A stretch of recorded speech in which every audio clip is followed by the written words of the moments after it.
Olá, e na saleta de leitura de hoje trago uma sugestão para educadores, sejam eles pais ou professores, ou para aqueles que gostam de ler sobre temas relacionados à educação. Apresento o livro Ensinando sobre o Holocausto na Escola, da autoria de Newton Pereira e Hilton Gitz, editora Penso. E aqui nós lemos informações e propostas para professores dos ensinos fundamental e médio. O professor Newton Pereira é professor da área de ensino de História da Universidade do Rio Grande do Sul, a URGS, e licenciado em História e doutor em Educação. O professor Hilton Gitz é professor da área de cultura judaica do Colégio Israelita Brasileiro, pelo menos assim era até 2014, quando este livro foi editado, publicado, licenciado em Geografia e especialista em Educação Judaica pela Universidade Hebraica de Jerusalém.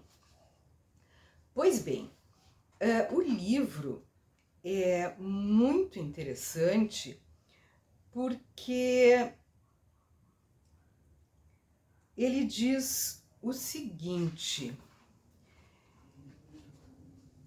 ele vai nos apresentar sempre um texto principal que aborda uma série de temas relacionados ao Holocausto, vai apresentar elementos históricos e depois ele vai apresentar uma proposta de atividade que os professores podem fazer na sala de aula com seus alunos.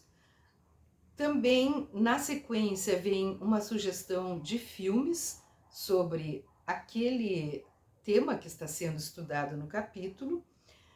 Também um desafio de pesquisa sobre o que os alunos poderiam pesquisar. Depois temos Para Pensar, que contém destaques com temas para debates, e por fim, Você Sabia? Informações extras que complementam o texto. Vou mostrar. Aqui nós temos o primeiro capítulo do livro e aqui vem já o Para Pensar. O título é Ensinar Histórias, as Razões, e começa assim: perguntamo-nos por que dispensar importância ao tema do Holocausto nos currículos de História dos ensinos fundamental e médio. E a resposta que se apresenta mais rapidamente é o fato de que a história na escola é um modo de ensinar conceitos que instrumentalizam as novas gerações para compreender o mundo em que vivem e a tomar decisões neste mundo, em uma palavra, a escolher. E aqui no Para Pensar, com muitos pontos de interrogação, vem a pergunta: é possível ocorrer novamente? Sempre que for necessário, vem aqui ao lado uma explicação ou do vocabulário ou sobre as pessoas citadas. Depois, nós temos o Você Sabia Que, né? Por exemplo, você sabia? Nazistas hoje. Ainda hoje existem espalhados por todo o mundo, particularmente no Brasil, grupos de jovens que se intitulam nazistas e, desse modo, promovem tanto a discriminação quanto atos de violência contra homossexuais, judeus, negros e outros. Aqui nós temos as propostas de atividade e aqui as sugestões de filmes, que neste primeiro capítulo continuam aqui. Aqui, propostas para pesquisar.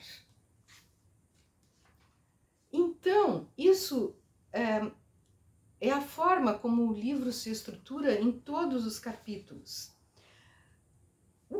A parte desses capítulos que é dedicada às informações, que ele chama aqui de texto principal, é sempre curto, claro e numa linguagem de fácil assimilação. Então, nós temos os seguintes capítulos: ensinar história, as razões, holocausto, o conceito, nazismo, a emergência, nazismo, a ideologia, políticas de exclusão, o início, políticas de exclusão, os guetos, políticas de exclusão, os campos de concentração, nazismo, estratégias de resistência, genocídio, o conceito, holocausto, a reação e o Brasil na época do nazismo. Seguem-se a esses capítulos a conclusão, um glossário, uma parte dedicada à filmografia, referências e apêndices. É muito interessante, também existem fotos para esclarecer mais ainda, e é muito interessante perceber que eles vão além do nazismo em si. Por exemplo, no capítulo 9, Genocídio, o conceito, ele diz assim: logo, a crítica prática genocida é também um modo de afirmar as diferenças e de combater o pensamento único. O extermínio de populações e povos inteiros na África, no longo processo de escravidão moderna, pode ser considerado um crime contra a humanidade e não se pode deixar de pontuar o caráter genocida desse extermínio. O mesmo se propõe pensar em relação às populações indígenas, algumas das quais desapareceram completamente. Ainda hoje convivemos com práticas genocidas. Um exemplo importante é o caso da Bósnia, onde se verificou, em plena década de 1980, uma tentativa de limpeza étnica em campos de concentração e tudo mais. As condições que os europeus deixaram no processo de colonização da África acirraram lutas étnicas, legando genocídios, como, por exemplo, o de Ruanda. Ao final do livro, na conclusão, nós lemos o seguinte, que à guisa de conclusão, os autores pretendem reafirmar o que tinha sido apresentado no prefácio, salientando duas ideias principais, as quais passo a ler agora. Letra A. O fato de que o Holocausto não é apenas um evento da história judaica, mas um trauma da história do Ocidente e da história da humanidade. Logo, pensar o Holocausto é pensar a nossa própria humanidade, é supor o quanto podemos fazer ou ser em relação ao outro e em relação à diferença do outro. B.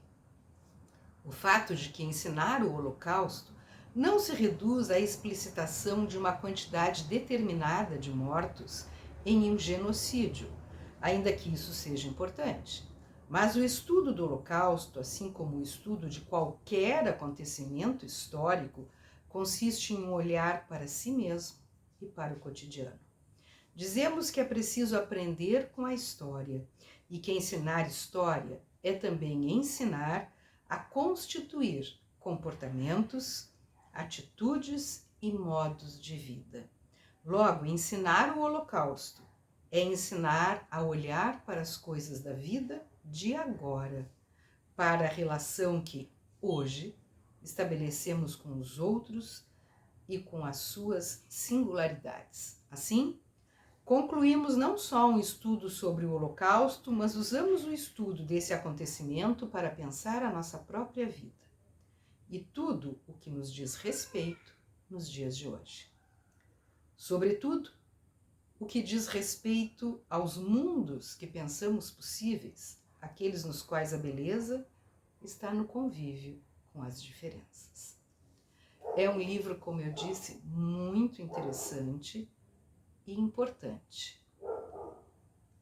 E, portanto, a sugestão de hoje, de nossa letra de leitura, é Ensinando sobre o Holocausto na Sala de Aula, da autoria de Newton Pereira e Hilton Gitz, Editora Penso. Boa leitura e boa reflexão.